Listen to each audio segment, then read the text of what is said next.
গাজায় আরও তীব্র হামলা চালাচ্ছে ইসরায়েলি বাহিনী। এদিকে খান ইউনিসে আলা আল-লাজ্জার নামে এক নারী চিকিৎসকের 10 সন্তানের মধ্যে 9 জনই ইসরায়েলি বাহিনীর হামলায় প্রাণ হারিয়েছে। গাজার কর্মকর্তারা বলছেন, নিষ্পাপ শিশুদের হত্যা করা ইসরায়েলি সৈন্যদের জন্য একটি বিনোদন হয়ে উঠেছে। খবর আল জাজিরা। বিশ্ব খাদ্য কর্মসূচি সতর্ক করে জানিয়েছে যে গাজায় 70,000-এর বেশি শিশু তীব্র অপুষ্টির সম্মুখীন। এরই মধ্যে 4 বছর বয়সী মোহাম্মদ ইয়াসিন নামের একটি শিশু খাদ্যের অভাবে মারা গেছে। কর্মকর্তারা বলছেন, বুধবার থেকে ইসরায়েলে গাজায় মাত্র 100 ট্রাক ত্রাণ প্রবেশের অনুমতি দিয়েছে। গাজায় যে পরিমাণ খাদ্য সরবরাহ দরকার তার তুলনায় এটা খুবই সামান্য।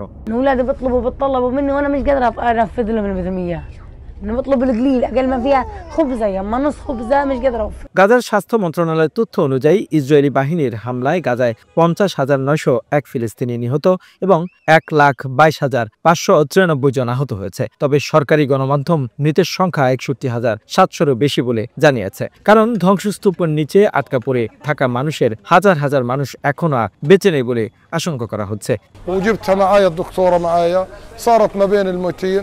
ما بين الناجي الوحيد من أولادها ما بين زوجها اللي ما بين الحياة والموت والله أصبرها ويصبرنا يا شيخ।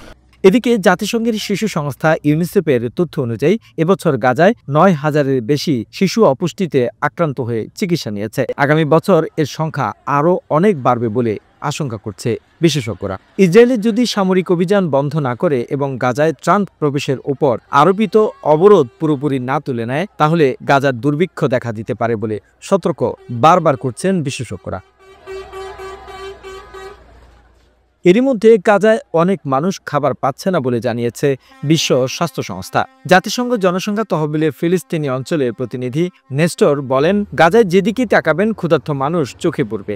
সবাই ইশারায় দেখান যে তারা খাবার চান। যুদ্ধ শুরু হওয়ার পর থেকে গাজায় এখন সবচেয়ে খারাপ পরিস্থিতি চলছে। তানিজ বাংলাদেশ ডেস্ক রিপোর্ট।